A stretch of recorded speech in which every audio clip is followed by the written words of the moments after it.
know, Martin Scorsese is great, and when you're with a great director, it's different always because they make you feel as though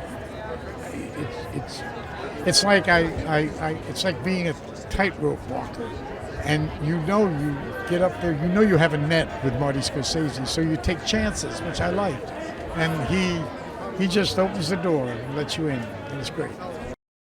You have this trust, and I was doing a role that was different for me, but he was right there, and sometimes he would come out and he would say something, and it's the way he communicated it. It's sort of like he would say this, but he really meant that, because that's what you did. You got it. So he was very helpful. The truth, as I see it, is that it's got feeling in it. You really feel something, and I think a lot of that has to do with Marty Scorsese's vision and how it comes across. And I think, did you see it yet? Yeah. So there's a kind of feeling you get it's kind of surprising in a way. So, and that's what I think, and that's what he did. It's an incredible thing to be able to.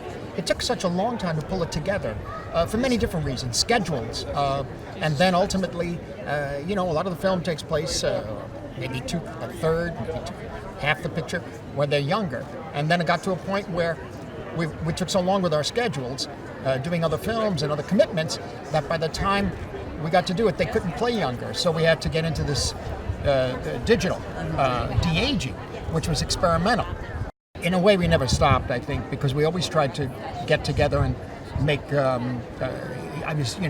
would tell me what films he was going to do. I was telling him what films I would do, and we try to always somehow meet in a way. And we finally, on this particular project, was the one we decided to take the plunge in a way. Now, with Al, it was different. Over the years, Al and I were going to do a film on Modigliani. That didn't come off, but it's really his relationship with Bob that's so interesting. I think you see it in the film. They know each other for many, many years, since the 1970. When I first met Al in 1970, actually, too. But I think what you see there is a kind of love and trust and respect between the two of them.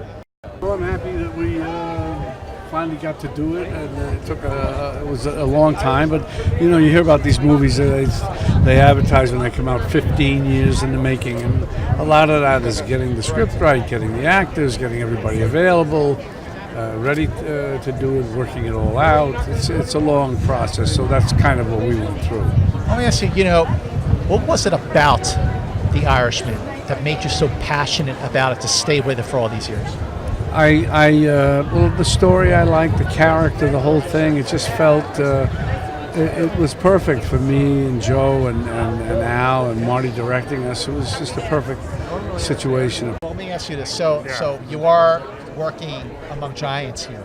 Yeah. So did you ever sort of pick a moment where you're like, okay, take this in. You're not worried about the lines. You're not worried about your marks. You're like, take this in. Did you have a moment? Yeah, I mean, there's a scene where Bobby Cannavale and we're in a restaurant booth, and I believe it's Pesci and De Niro are in the other side. We're in a booth, and the camera's on us. The scene starts, and then it cuts to them, and we're supposed to pretend to be talking when the camera wasn't on us. But every time the camera got off us, we both just looked at them, and we just couldn't stop watching that we were in a scene with them, I mean, it's moments like that where we just couldn't help ourselves to say this is a once-in-a-lifetime opportunity, career highlight for us. Hollywood Boulevard, it feels like it's the Academy Awards, not a movie screening. This is incredible. This goes to show the love that these people have for these guys. The love, oh my God, it's just incredible to me. I have to tell you, I think all of them, they're like, God, just to me, tremendous. It's flawless. It's just incredible acting. It's like a masterclass in acting, this movie. For sure. What makes Martin Scorsese the greatest director of our time? It's just, again, I've only had one opportunity to work with him, but watched a lot of his movies. Just love the stories, love the family, love the friendships, the relationships the characters tend to have with one another. It's just really, really fun to watch. For me, being Italian American, I really relate to some of the storytelling. So Yeah, he's really a phenomenal guy. This is going to be the movie of the year, and anybody who knows anything about film, this is an art. This ain't a game. This ain't special effects. This is an art, and Martin Scorsese nails it. That's it.